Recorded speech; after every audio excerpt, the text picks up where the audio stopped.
try later.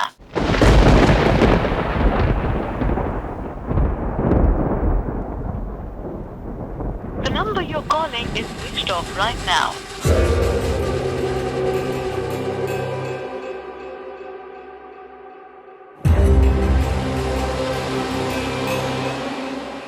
Phone switch off ಬರ್ತಿದೆ sir. ಅದೇನ್ರಿ ನಾವು ಹೇಳಿದ್ದು. ಆತ ಫೋನ್ನ ನಿರಂತರವಾಗಿ ಸ್ವಿಚ್ ಆಫ್ ಮಾಡ್ಕೊಂಡಿದ್ದಾನೆ.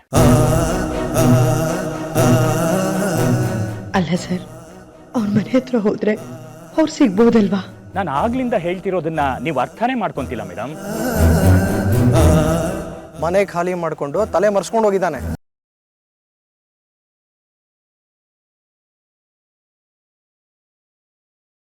ತಂಗೆವ್ವ, ಮನಸಾರ ನಿಂಗೆ ಜೈ ತಂಗೆವ್ವ ಅಂತ ಹೇಳ್ಬಿಡೋಣ ಅನಿಸ್ತಿದೆ. ಸಿಂಪ್ಲಿ ಸೂಪರ್ ಬ್ರಿಲಿಯಂಟ್ ನೀನು. ಬಾವಜಿ ಇಷ್ಟು ಬೇಗ ವಿಜಯ್ ಏನಕ್ಕೆ ಮದುವೆ ಮಾಡ್ತೀಯ ಅಂತ ಕೇಳೋದಕ್ಕೆ, ಇಲ್ಲ ಇಲ್ಲ ಒಂದು ಜಾತಕದಲ್ಲಿ ಗಂಡಾಂತರ ಇದೆ, ಇದು ಅವನು ಒಳ್ಳೇದಕ್ಕೆ ಮಾಡ್ತಿದ್ದೀನಿ ಅಂತ ಮಾತು ಚೇಂಜ್ ಮಾಡಿದ್ಯಲ್ಲ. ಜೈ ಮಕ್ಕಳಮ್ಮ. ತಂಗೆವ್ವ, ಗಂಡಾಂತರ ಇರೋದು ವಿಜಯ್ಗಲ್ಲ, ಅಣ್ಣ, ನಮ್ಮನ್ನು ನಾವು ಚೆನ್ನಾಗಿ ನೋಡ್ಕೊಂಡ್ರೆ ತಾನೆ ಮತ್ತೊಬ್ಬರನ್ನ ನಾವು ಅಷ್ಟೇ ಚೆನ್ನಾಗಿ ನೋಡ್ಕೊಳ್ಳೋದಕ್ಕೆ ಸಾಧ್ಯ. ಅದು ನಿಜ. ಆದರೆ ಬಾವುಜಿ ಒಂದೇ ಒಂದು ಮಾತು ಎದುರಾಡದೆ, ಗಂಡಾಂತರ ಇದ್ರೆ ಪುರೋಹಿತರನ್ನು ಕರೆಸಿ ಶಾಂತಿ ಮಾಡಿಸ್ಬೇಕು ಅನ್ನೋ ಆತಂಕ ತೋರಿಸಿದೆ. ನೀನು ಹೇಳೋದಕ್ಕೆಲ್ಲ ತಲೆ ಆಡಿಸಿದ್ರಲ್ಲ, ನಿನ್ನ ಮಾತು ಭಾರಿ ನಡೆಯುತ್ತೆ ತಂಗೆಮ್ಮ. ನಂಬಿಕೆ ಅಲ್ಲ? ನಂಬಿಕೆ ಅನ್ನೋದು ನಂಬಿಕೆ ಉಳಿಸ್ಕೊಂಡವ್ರ ಪಾಲಿಗೆ ಸದಾ ಸಿಗೋ ವರ. ಒಪ್ತೇನೆ ತಂಗೆವ್ವ, ಆದರೆ ನೀನು ಹೇಳೋ ಸುಳ್ಳು ಕೂಡ ಕಾಪಾಡಬೇಕಾಗಿರೋದು ಜೀವನನೇ. ಆದರೆ ಇದು ನಿನ್ನ ಜೀವನ ಆಗಿರೋದ್ರಿಂದ ಎಲ್ಲೋ ಇದು ಸ್ವಾರ್ಥ ಅನಿಸ್ಕೊಳ್ಳಲ್ವಾ? ನಿನಗಿದ್ರಿಂದ ಏನಾದರೂ ಪ್ರಾಬ್ಲಮ್ಮಾ? ಇಲ್ಲಪ್ಪ. ಆದರೆ ಪ್ರಾಬ್ಲಮ್ನ ನೀನು ನೋಡ್ತಿರೋ ದೃಷ್ಟಿಕೋನ ಬೇರೆ ಆಗಿರಬೇಕಿತ್ತು ಅನ್ನೋದು ನನ್ನ ಆಲೋಚನೆ.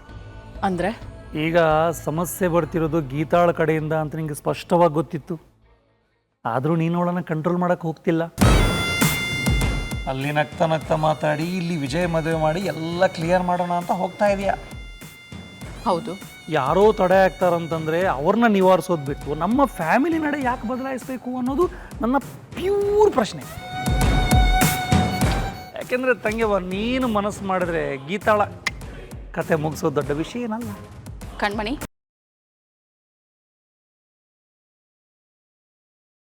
ಕರೆದಷ್ಟು ಗುಂಪು ಕೆರೆದಷ್ಟು ಗಾಯ ಅನ್ನೋದನ್ನು ನಾವು ಮರಿಬಾರ್ದು. ತೊಂದರೆ ಅನ್ನೋದನ್ನು ತಡ್ಕೊಂಡಷ್ಟು ಅದು ನಾಳೆ ಏನು ಮಾಡುತ್ತೋ, ಯಾವ ದಾರಿಲಿ ಬರುತ್ತೋ ಅನ್ನೋ ಚಿಂತೆಯಲ್ಲಿ ಮನಸ್ಸು ಹಾಳಾಗುತ್ತೆ. ಅದ್ರ ಬದಲು ಅದ್ರ ದಾರಿಯಿಂದ ಡಿವೇಟ್ ಆಗೋ ಮಾರ್ಗ ಇರುವಾಗ ಆ ಕಡೆ ಹೋದರೆ ತೊಂದರೆನೂ ಸರಿಯುತ್ತೆ, ಸಮಸ್ಯೆನೂ ಸುಳಿಯಲ್ಲ. ಕೆಸರು ಅಂತ ಗೊತ್ತಿದ್ದು ಕಾಲು ಕೆರ್ಕೊಂಡು ಜಗಳಕ್ಕೆ ಹೋದರೆ ಮಣ್ಣಾಗೋದು ನಮ್ಮ ಮೈ. ಏನು ಲೆಕ್ಕಾಚಾರ ತಂಗೆವ, ಇದಕ್ಕೆ ಹೇಳಿದ್ದು ನೀನು ಸಿಕ್ಕಾಪಟ್ಟ ಬ್ರಿಲಿಯಂಟು ಅಂತ.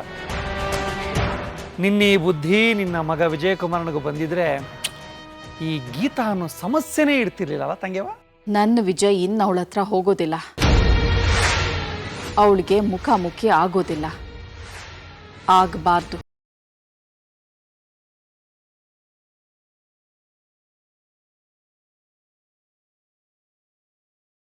ಇದ್ದ ಅಡ್ರೆಸ್ಸಲ್ಲಿ ಅವನಿಲ್ಲ, ಈಗಿರೋ ಅಡ್ರೆಸ್ ನಮಗೆ ಗೊತ್ತಿಲ್ಲ. ಅಂದಮೇಲೆ ನಮಗೆ ಗೊತ್ತಿರೋ ಅಡ್ರೆಸ್ಗೆ ಬಂದು ನಮಗೆ ಬೇಕಾಗಿರೋ ತೊಗೊಂಡು ಹೋಗ್ಬೇಕು ತಾನೆ? ಇದು ಯಾವುದೇ ವಿಚಾರ ನನಗೆ ಗೊತ್ತಿಲ್ಲ ಸರ್. ಚಲಪತಿ ಈ ಥರ ದ್ರೋಹ ಮಾಡ್ತಾನೆ ಅಂತ ನಾನು ಎಣಿಸಿರ್ಲಿಲ್ಲ ಸರ್. ಗೊತ್ತಿಲ್ಲದೆ ನಂಬಿದ್ರಿ, ಈಗ ನಂಬಿದ್ದಕ್ಕೆ ಅನುಭವಿಸ್ಬೇಕು ಅಷ್ಟೇ. ಸರ್ ಅಲ್ಲ ಸರ್, ನಾವು ಈ ಕಷ್ಟದಿಂದ ಹೇಗೆ ಈಚೆ ಬರಬೇಕು ಅನ್ನೋದಾದರೂ ಹೇಳಿ ಸರ್. ನೋಟಿಸ್ನ ನಿಮ್ಮ ಕೈಗಿಟ್ನಲ್ಲ ಸ್ವಾಮಿ, ಅದ್ರ ಪ್ರಕಾರ ಇನ್ನೊಂದು ವಾರ ಟೈಮ್ ಇದೆ. ಅಷ್ಟರಲ್ಲಿ ಬ್ಯಾಂಕ್ಗೆ ಬಂದು 25 ಲಕ್ಷ ಮತ್ತು ಬಾಕಿ ಇರೋ ಬಡ್ಡಿನ ಕಟ್ಟಿ ಮನೆ ಉಳಿಸ್ಕೊಳ್ಳಿ. ಇಲ್ಲ ಅಂದ್ರೆ ಹರಾಜ್ನಲ್ಲಿ ಮನೆ ಮಾರ್ತೀವಿ. ಆ ಬಂದ ಹಣದಲ್ಲಿ ನಮ್ಮ ಸಾಲ ಮುಡ್ಕೊಂಡು ಮಿಕ್ಕಿದ ಹಣನ ನಿಮ್ಮ ಅಕೌಂಟ್ ಹಾಕ್ತೀವಿ. ಅಲ್ಲ ಸರ್, ನೀವೇನೋ ಸುಲಭವಾಗಿ ಹೇಳ್ಬಿಟ್ರಿ, ಆದರೆ ಅಲ್ಲಿವರೆಗೂ ನಾವು ಮಕ್ಕಳ ಮರಿನ ಕರ್ಕೊಂಡು ಎಲ್ಲಿಗೆ ಹೋಗೋದು ಸರ್? ನೋಡಿ ಮೇಡಮ್, ಅದು ನಮಗೆ ಸಂಬಂಧ ಪಡದೇ ಇರೋ ವಿಷಯ.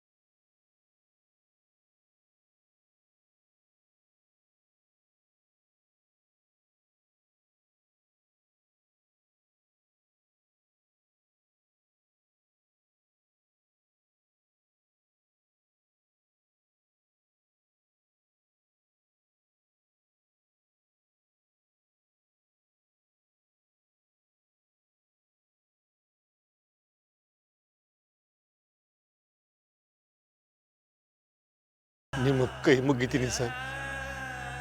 ಬೇಕಾದ್ರೆ ನಿಮ್ಮ ಕಾಲಿಗೂ ಬೀಳ್ತೀನಿ ಸರ್.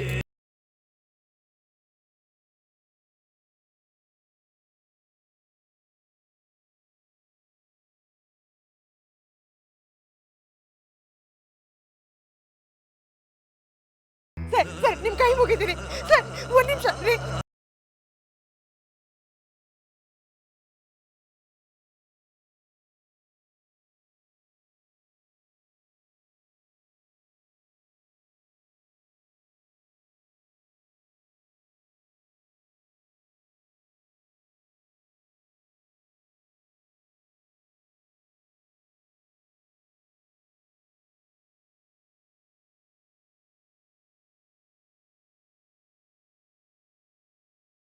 ಅಣ್ಣ ನೀವಾದ್ರೂ ಹೇಳಿ ಅಣ್ಣ. ರೇ ರೇ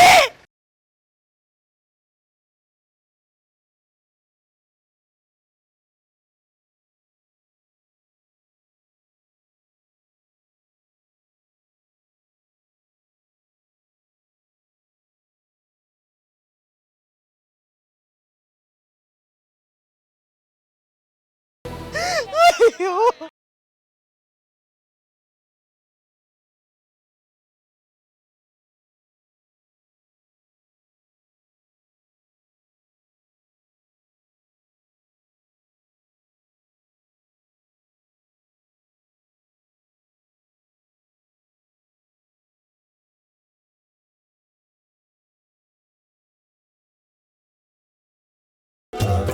ರೇ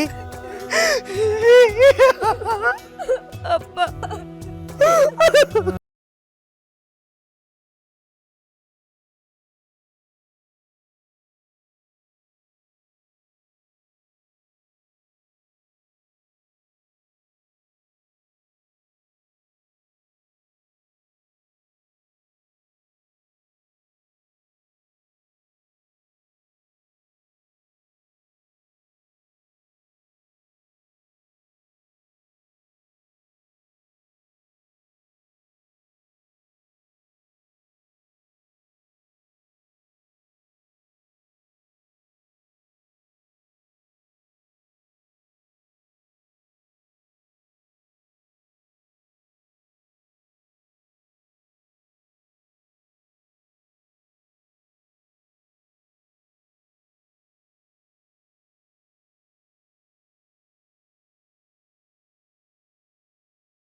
ಸುಶೀಲ,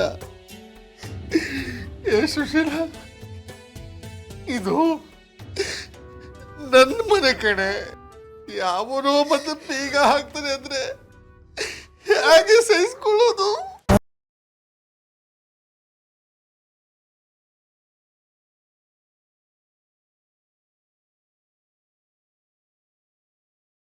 ಸುಶೀಲ,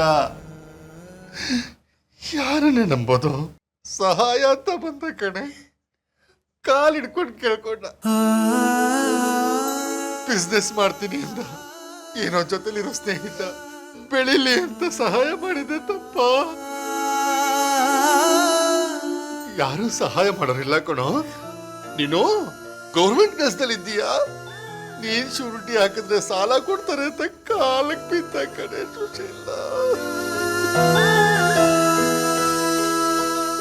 ಹೋಗ್ಲಿ ಪಾಪ ಬದುಕೊಳ್ಳಿ ಅಂತ ಸೈನ್ ಮಾಡೋದಕ್ಕೆ ನಮ್ಮನ್ನೆಲ್ಲ ತಂದು ಬೀದಿಗೆ ನಿಲ್ಲಿಸ್ಬಿಟ್ಟಲ್ಲೇ.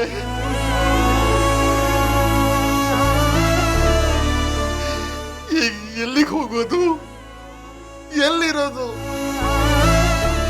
ಹೇಗೆ ಬದುಕೋದು ಸುಶೀಲ? ಸಾಲ ಹೇಗೆ ತಿನ್ನೋದು? ಅಯ್ಯೋ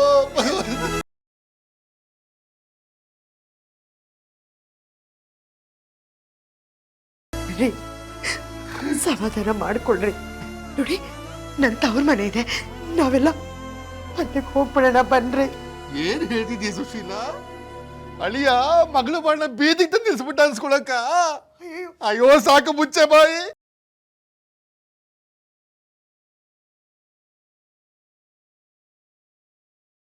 ಹೋಗ್ಲಿ ಇನ್ನೊಂದ್ಸತಿ ಆದ್ರೂ ಆ ಚಲಪತಿ ಅವ್ರಿಗೊಂದು ಫೋನ್ ಮಾಡ್ರಿ. ಚಲಪತಿ ಅವ್ರಿಗೆ ಅವ್ನಿಗೆ ಮರ್ಯಾದೆ ಬೇರೆ ಕೇಳು ಕಡೆ ಮನೆ ಹಾಳಾಗ.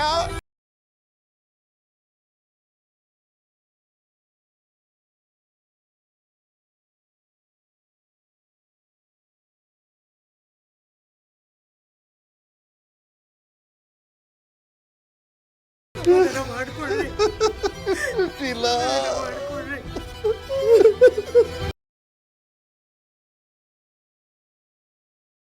ಈಗ ಏನ್ರಿ ಮಾಡೋದು? ಆ ಚಲಪತಿ ತಲೆ ಮರೆಸ್ಕೊಂಡು ಹೋಗಿದ್ದಾನೆ. ನಮ್ಮನೆ ಹಾಳು ಮಾಡಿ.